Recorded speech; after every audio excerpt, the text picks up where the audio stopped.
किसी के पास cloud code का एक्सेस है या नहीं? अच्छा, हर किसी के पास किसी न किसी एजेंट का एक्सेस है या नहीं? उस एजेंट के एक्सेस से हुआ क्या कि मैं अगर उसको कोई प्रॉम्प्ट करूँगा वो मुझे कोड करके दे देगा, हाँ या ना?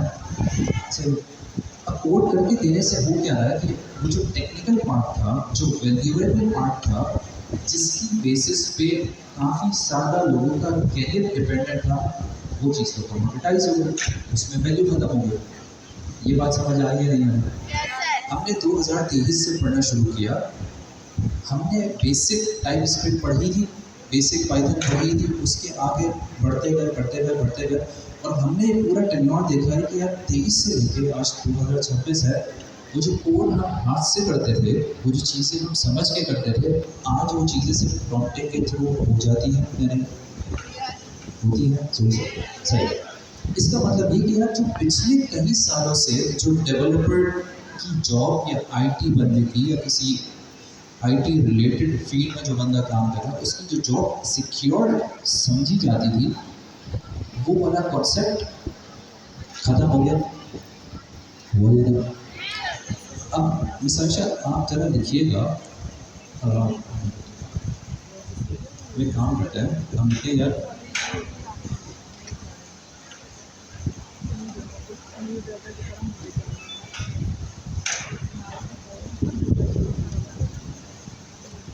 स्क्रीन पे क्या नजर आ रहा है आप लोगों को? जोर से कोई बताएगा? आवाज नहीं आ रही, जोर से। फाइबर की स्टॉक प्राइसिंग, सही। हमारा जब हम इस कोर्स में हमने ज्वाइन किया होगा ना, इस टाइम पे कॉन्सेप्ट ये होगा कि यार मैं यहाँ से पढ़ के आया कि मैं फ्रीलांसर बन जाऊँ या मैं लेट सपोज अपना पूरा करियर कोडिंग पर डिपेंड करके उस चीज़ को अचीव कर लूँगा। फॉर एग्जाम्पल मैं कुछ पैसे बना रहा हूँ, लेकिन अब क्योंकि 2026 के अंदर हम जब देख रहे हैं तो वो क्या है, मार्केट का ट्रेंड शिफ्ट हो गया। वो जो फ्रीलांसिंग वाली फील्ड थी वो तो हमारे सामने डेड जा रहा है, सही। इसी तरीके से अगर आप अपर का भी देखेंगे, मार्केट स्टॉक्स नीचे जा रहा है, बहुत ज़्यादा फायरिंग भी हो रही है। आपने देखा होगा माइक्रोसॉफ्ट ने 1 लाख बंदे ले ऑफ कर दिए, ये देखा है या नहीं? लेकिन अगर आपने सर्च किया कि कुछ बातें सुनी होंगी तो सर्च किया कंटेंट शेयर करते हैं या कुछ लिंक्स शेयर करते हैं, उसमें आपने देखा होगा यार FDE फॉरवर्ड डिप्लॉयड इंजीनियर की मार्केट में डिमांड ज़्यादा है या नहीं? डिमांड एक्सपोनेंशियली ग्रो कर रही है, सही। इसके लिए माइक्रोसॉफ्ट ने और डिफरेंट टेक जायंट्स ने अराउंड $3.5 बिलियन उस चीज़ के लिए एलोकेट कर दिए, इस FDE वाली चीज़ के लिए, सही है।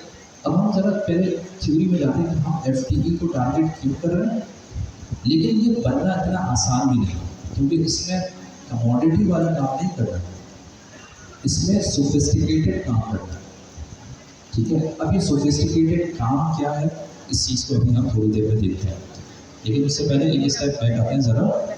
ये FDE वाली चीज़ मार्केट में क्या है, इसका बेसिक कॉन्सेप्ट क्या है?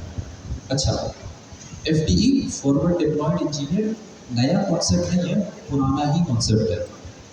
आई थिंक पुराने या कुछ साल पहले इसे इम्प्लीमेंटेशन इंजीनियर्स के नाम से या सपोर्ट इंजीनियर के नाम से ये जॉब्स होती थी, जिसमें फॉर एग्जांपल मैं एक कंपनी हूँ, कंपनी ए, मैंने एक प्रोडक्ट बनाया जो कि एक कॉम्प्लेक्स प्रोडक्ट है, मुझे कंपनी बी के पास जाके उसे रन करना है।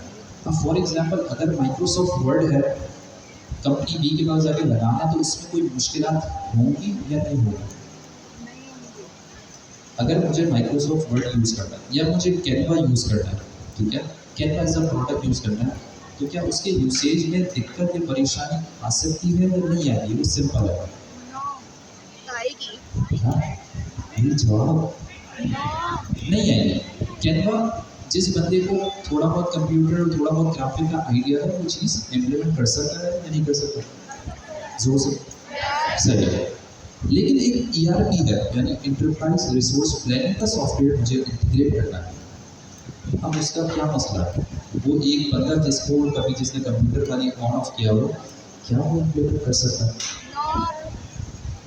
अब आप टारगेट करें इसको, फॉर एग्जांपल यही ERP सिस्टम है, सही, एक ऑर्गेनाइजेशन इंडस्ट्री है, इंडस्ट्री लेट सपोज ले लेते हैं टेक्सटाइल इंडस्ट्री, उसको इस एंटरप्राइज रिसोर्स प्लानिंग या ईआरपी सिस्टम की ज़रूरत होती है या नहीं होती? होती है, सही।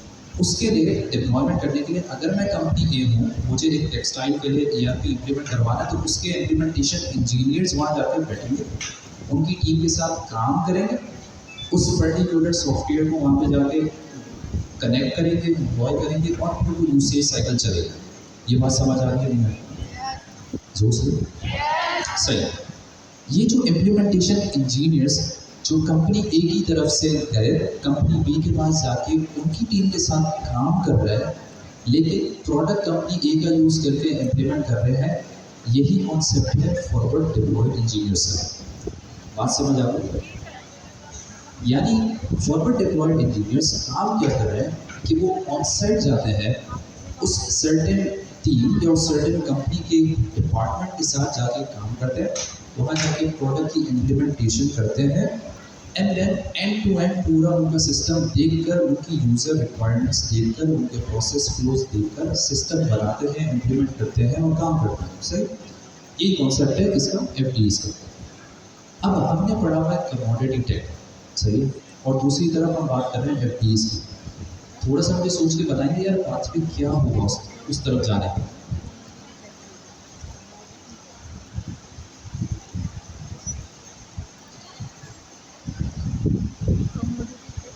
सर इसकी बात को रिपीट करूँगी कि माशाल्लाह उन्होंने इतना ज़बरदस्त तरीके से समझा। आपको एक्सप्लेन कर सकता है FDE in single definition line, single line definition में?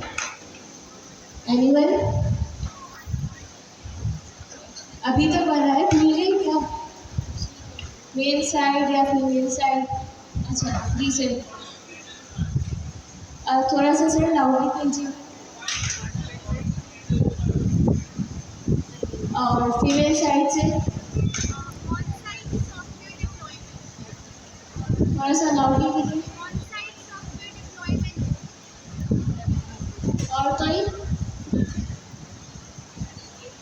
अच्छा, ये जो कॉन्सेप्ट है माशाल्लाह से यहाँ पे पूरे बैठे हुए क्राउड ने अच्छे से समझ लिया, लेकिन अब तक कोई बताने की जो गट्स पे वो है वो नहीं कर रहा।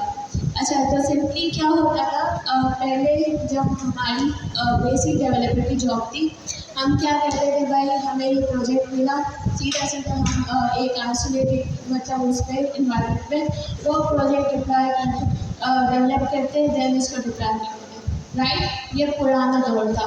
अब एफडी का क्या हुआ कि भाई हम पहले कस्टमर के पास जाते, उनके साथ उनकी प्रोडक्ट डिस्कस करते और उनके जो प्रॉब्लम्स है उसको समझते हुए उन्हीं के उस पर बिल्ड करते, और बस ये सिंपल सा कॉन्सेप्ट था जो मैंने बहुत ही कंप्रेस करके बताने की कोशिश की। ये चीज़ ओवर टू। बेस कॉन्सेप्ट आप लोग को बताया मैं एफडी क्या है। से दो चीज़ें हम समझते हैं, एफडीई नहीं एफडीई। मार्केट में इसकी जॉब्स इतनी ज़्यादा क्यों एक्सप्लोर हो रही है, तो बता सकते हैं? तो कब मार्केट में जॉब्स खत्म हो रही, क्योंकि वो काम इसलिए ऑटोमेट हो रहा है, using cloud code, using journal agent, whatever agent आप यूज़ कर रहे हैं, वो कोड जनरेट ज़रूर कर रहा है। सही, मसला ये है कि एफडीई की जॉब्स फिर क्यों एक्सपोनेंशियली एक्सपेंड कर रही है या राइज कर रही है? इवेंचुअली वो है तो काम कोड रिलेटेड, कोई आइडिया कुछ एआई तो अवेलेबल है, पावरफुल मॉडल्स अवेलेबल है, कंपनीज को ये नहीं पता कि इसको प्रॉपर्ली यूज़ कैसे करना है।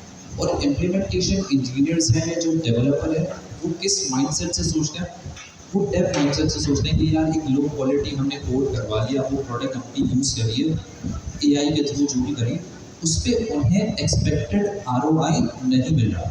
ये आरओआई क्या है? Return on investment. अब इसकी मैं एक आपको एग्जाम्पल देता हूँ, सही, आप लोग गौर से ज़रा सुनिएगा, और ये मेरी खुद की भी मिस्टेक है जो कि जिसकी करेक्शन हुई कर। मैं जिस जगह पे काम करता हूँ वहाँ पे कल्चर यही आ रहा है एआई फर्स्ट, हर चीज़ में वो एआई को इंटीग्रेट करना चाह रहा हूँ। सही प्रॉब्लम जो है ना बड़ी ज़बरदस्त है, जो कि मुझसे भी मिस हो गई। अब इसको समझता है, जिस डोमेन में मैं काम करता हूँ वो डोमेन है क्लिनिकल ट्रायल का। सही क्लिनिकल ट्रायल का होता ये है कि आप सबको ये पता है कि यार जब कोविड की वैक्सीन बनी थी तो सबसे पहले उस पर ट्रायल किसके होते हैं? कोई भी दवाई बनती है दुनिया में तो ट्रायल कहाँ होते हैं? जानवरों में सबसे पहले होता है। पहले स्टेज के जानवरों पे चूहों पे उड़ा हुआ, दूसरे पे फिर बंदर पे, तीसरे पे या चौथे में जाकर फिर ह्यूमन ट्रायल्स होता है। ये बात समझ आ रही है? आ रही है? चलो अच्छा एग्जाम्पल इसलिए दे रहा हूँ ताकि आप लोग रिलेट कर सकें। अब ये जो अच्छा वहाँ पे बड़ी शोर है। अब क्लिनिकल ट्रायल का मतलब ये कि मैं जिस डोमेन में काम कर रहा हूँ उनके पास एक सॉफ्टवेयर है जिसके थ्रू वो रिक्रूट करते हैं उन पेशेंट्स को या उन यूजर्स को जिसकी दवाइयों का एक्सपेरिमेंट होना होता है। सर ये बात मैंने शॉर्ट में बता दी। एक इंटरव्यू से एक सॉफ्टवेयर है जिसमें हम काम करते हैं, वो सारा इस पे हो रहा है। अब दैट मीन्स कि उस सॉफ्टवेयर के अंदर उस पेशेंट का डेटा है। सही है, मल्टीपल जितने भी पेशेंट्स रिक्रूट हो रहे होते हैं उनका कुछ ना कुछ डेटा अवेलेबल है। अब होता यह है कि जो बंदा रिक्रूट कर रहा होता है उसके पास सिस्टम में अगर क्लिक करता है बटन तो पेशेंट की पूरी फाइल आ जाती है। सही वो एक मल्टीपल ऑप्शंस पे क्लिक करेगा, उसमें फर्दर डिटेल्स मिल जाएगी। ओवरऑल कॉन्सेप्ट ये। अब यहाँ पे अगर मुझे AI फिट करनी है तो मैं कहाँ फिट करूँगा? मैंने एक चैट बना दी इंटरफेस, उसमें बंदा आके टाइप करेगा what is this patient name for example, उसको वहाँ पे आंसर मिल जाएगा, उसको देखने की ज़रूरत नहीं है। ऐसा है या नहीं? ठीक है, ये AI की एप्लीकेशन है। कौन कहता है यहाँ पे AI इंटीग्रेट करना सही है, ये टाइम बचाएगा या ये कुछ करेगा? कौन करेगा इसे? एप्लीकेशन का लगे प्रोडक्ट टीम जो डिसाइड करती है कि ये फीचर बनाना है या इसको इस तरीके से एक्सपेंड करना, उन्होंने इसकी बिजनेस रिक्वायरमेंट लिख के डेव को दे दी। डेवलपर्स ने ये फीचर बना के शिप कर दिया। ठीक है, फीचर्स ने फॉर्म किया, आंसर आ रहा है ज़बरदस्त बेहतरीन। या क्या हुआ, पेशेंट का डेटा हम आपको देखने की ज़रूरत नहीं है, आप जाके डायरेक्ट प्रॉम्प्ट करोगे, बोलोगे टू द पॉइंट आपको डेटा प्रोवाइड करेगा। सही है, सबको लग रहा है बड़ा ज़बरदस्त फीचर है। फीचर आगे गया, अब रिलीज होने की बारी आ रही है प्रोडक्शन पे, यानी एक्चुअल यूज़र अब यूज़ करेंगे। अब सुनो इस पर हुआ क्या? उस पर हुआ ये कि फॉर एग्जाम्पल जो उस कंपनी का CTO है उसने मेल करी कि यार ये आप उन्होंने क्या बनाया है, उसका हमने उसको कॉन्टेक्स्ट दिया। उसने बोला आप मेरे साथ हो कॉल पे। सही, हम उसके साथ कॉल पे गए। उसने बोला देखो आप लोगों ने ये फीचर बनाया है टेक्निकल साइड से सोच के या प्रोडक्ट साइड से सोच के टेक फैसिनेट करने के लिए कि यार AI लगा दिया, बड़ा ज़बरदस्त काम हो गया। सही, उसने बोला ये जो रिक्रूटर है जो काम करते हैं ये दिन में 100 कॉल करते हैं। सही, यानी 100 लोगों को कॉल्स कर रहे हैं। इनका जो आउटपुट है वो है 2 से 2.5 पेशेंट, यानी 2 से 2.5 पेशेंट किसी स्टडी में एनरोल करने के लिए, किसी वैक्सीन को लगाने के लिए वो एग्री कर रहे हैं। सही, उसने बोला जब आप ये वाला फीचर उन्हें दोगे तो आप क्या करो, उनका वैसे आउटपुट 2 से 2.5 है, लेकिन आपने उस पर इन्वेस्टमेंट कॉस्ट बढ़ा दी क्योंकि अब आप टोकन की इन्वेस्टमेंट या कॉस्ट भी डाल रहे हो। आपने AI इस जगह पे इंटीग्रेट कर दिया जहाँ नीड ही नहीं थी, क्योंकि उसका डायरेक्टली ROI पे कोई इम्पैक्ट नहीं है। रिक्रूटर है वो जो बंदा जो स्क्रीन पे बैठ के पहले एक क्लिक की जहमत करता था, अब वो भी नहीं करेगा, बल्कि वो उल्टा प्रॉम्प्ट करेगा। इवेंचुअली प्रॉम्प्ट लिंक किससे? कॉस्टिंग से। अब आप ये समझो कि अगर मैंने प्रॉम्प्ट किया, पीछे एजेंटिक लूप चल रहा है, देखा ना ओपन एजेंट ऐसी कोई पैटर्न चल रहा है। पहला प्रॉम्प्ट किया, AI के पास कॉस्ट लगी, उसको ये बोला हाय आई नीड पेशेंट नेम, ये पहला प्रॉम्प्ट है। दूसरा प्रॉम्प्ट में क्या करेगा, रिस्पॉन्स आएगा टूल कॉल, वो एक API कॉल करेगा, API से पेशेंट का नाम, डेट ऑफ बर्थ, बाकी सारी चीज़ें आएंगी। अब वो सारा डेटा किसके पास फिर गया? सेकंड कॉल में AI के पास। Second cost, total cost again AI analyse करेगा, रिस्पॉन्स देगा। अगर सही हुआ तो ठीक है, नहीं हुआ तो इसका मतलब एक और टूल कॉल। अब तीसरी कॉल, यानी एक मैसेज को फुलफिल करने के लिए मे बी मिनिमम 2 कॉल्स तो है, उसके ऊपर 3 से 4 कॉल्स लग सकती हैं। ये सारा एडिशनल कॉस्ट कौन बियर कर रहा है? कंपनी। फैसिनेशन के लिए तो ये कहा जा सकता है कि यार AI लगा हुआ है, फीचर बड़ा ज़बरदस्त है, बट इन एक्चुअल क्या बिजनेस को फायदा हो रहा है या नहीं? No sir. ये क्यों समझाया है? ये समझाया इसलिए कि एज अ नॉन टेक्निकल या let's suppose even as a normal developer उन्होंने तो फीचर शिफ्ट कर दिया। कंपनी को AI इंटीग्रेट करने के बाद उसका ROI नहीं मिलेगा, बल्कि वो तो कॉस्ट बहुत ज़्यादा बढ़ जाएगी। कॉस्ट कहाँ बढ़ रही है? वो जो रिक्रूट कर रहा है पेशेंट को वो तो 2 से 2.5 करेगा, लेकिन उस पर एडिशनल कॉस्ट जो टोकन की आ रही है वो एक और सेपरेट कॉस्ट है। फॉर एग्जाम्पल 2.5 पेशेंट रिक्रूट करने के लिए अगर 200 रुपये लग रहे थे, अब 250 लगे, तो कंपनी की कॉस्ट बढ़ रही है, इंक्रीज हो रही है कि डिक्रीज हो रही है? इंक्रीज इंक्रीज हो। ये वाला जो गैप है ना कि एआई एक्चुअल में इम्प्लीमेंट कहाँ करना है, एआई तो है और सही बंदा कौन है, यानी जॉब अपॉर्चुनिटीज बढ़ी है क्यों, क्योंकि कंपनीज को आरओआई समझ नहीं आता। और जो इम्प्लीमेंटेशन नॉर्मल इंजीनियर्स हैं जो हमारी तरह के नॉर्मल है उस डायरेक्शन में सोच नहीं रहे। समझ आई बात? Yes sir. इसका मतलब ये जो गैप है ना ये बढ़ रहा है। जब ये गैप बढ़ रहा है तो इसका मतलब अपॉर्चुनिटी है, अपॉर्चुनिटी है, इसी वजह से एफडी की जॉब अपॉर्चुनिटीज इंक्रीज होगी। साइकिल समझ आ रहा है सबको? आया नहीं जोर से